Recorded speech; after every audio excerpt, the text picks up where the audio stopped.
कधी कधी असं वाटतं ना, जसं काय घर याचंच आहे आणि आम्ही याच्याच घरात राहतो.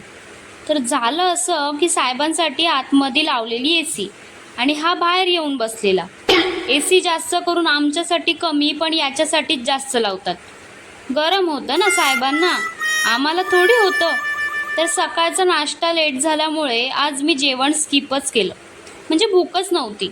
तर मम्मीने आणलेला ताक, आणि उन्हाळ्यात ताक पिणं म्हणजे मॅन्डेटरी आहे. मस्तपैकी पियाले. काय बरं वाटलं माहिती आहे. आणि उन्हाळा पण इतका आहे ना की खरंच हायड्रेटेड राहणं फार गरजेचं आहे. त्यानंतर इव्हिनिंगला दिवाबत्ती केली आणि निघाले स्वामींच्या मठात. नाहीतर मम्मीने लगेच टोमणा मारला असता, आधी घरातल्या देवांची पूजा कर. तर आम्हाला जवळच्याच मठात जायचं होतं, पण ते मठ आम्हाला माहीत नव्हतं. म्हणून आम्ही थोडं लांबच्याच मठात गेलो, जे मला माहीत होतं. हे आहे आमच्या अंबरनाथमधलं स्वामींचं मठ. नमस्कार केला, थोडा वेळ बसलो आणि निघालो. त्यानंतर बाजूलाच हेरंब मंदिर होतं. किती छान वाईब येत होती इथे. बाप्पाला नमस्कार केला आणि निघालो.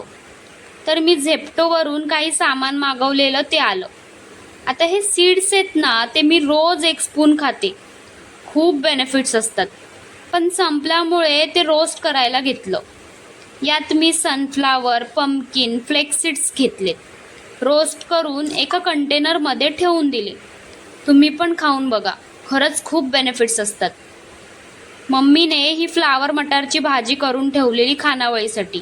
त्यातलीच आम्ही पण जेवणाला काढून घेतली आणि बाकीचं खानावळीतून पाठवून देणार होती. मग मस्तपैकी जेवण करून घेतलं. चला बाय, भेटूया नेक्स्ट व्लॉगमध्ये.